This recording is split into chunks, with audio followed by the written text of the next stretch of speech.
are these three macro lenses different? It is more than just the focal lengths of 200 millimeters, 105 millimeters, and 60 millimeters. All three lenses will allow you to capture images of your subjects that have a reproduction ratio of 1 to 1. That means that however large the subject is in real life, it will also be that size on your sensor. If you haven't seen my video about reproduction ratio, also known as magnification ratio, make sure you check it out. You will be able to capture very similar images when using these different macro lenses. This image of a butterfly wing is captured with the different focal lengths and is pretty much identical.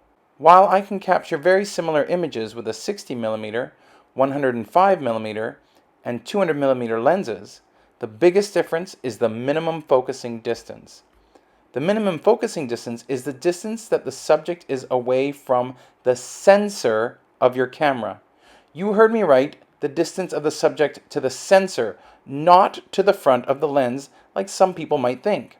If you ever wondered what that symbol of a circle and a line on the side of your camera was, it is showing exactly where the camera sensor is. So the minimum focusing distance is from the subject to that line. This means that the front of the 60mm macro lens, with a minimum focusing distance of 18.5 centimeters, is less than 4 centimeters away from your subject.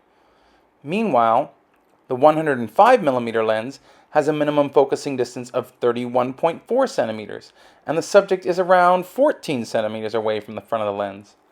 Finally, the 200mm lens has a minimum focusing distance of 48.8 centimeters, and the subject is around 24 centimeters away from the front of the lens. When it comes to macro lenses, different focal lengths will affect the look of your final image.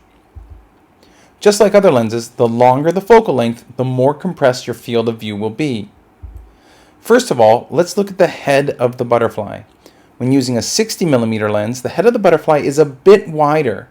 When using a 200mm lens, the eyes are more compressed together. Once again, the 60mm lens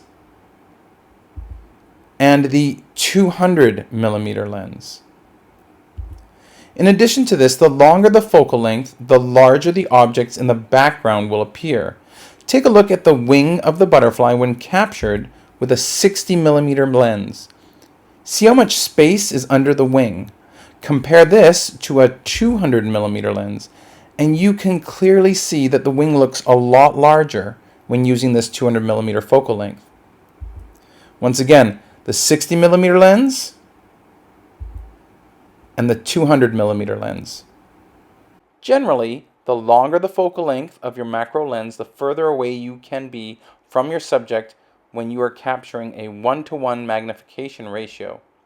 So, even though different lenses can all capture a 1-to-1 reproduction ratio or magnification ratio image, they are different. The 60mm lens isn't really practical for subjects that are skittish and moving, and the longer focal lengths will give you a better chance at capturing images.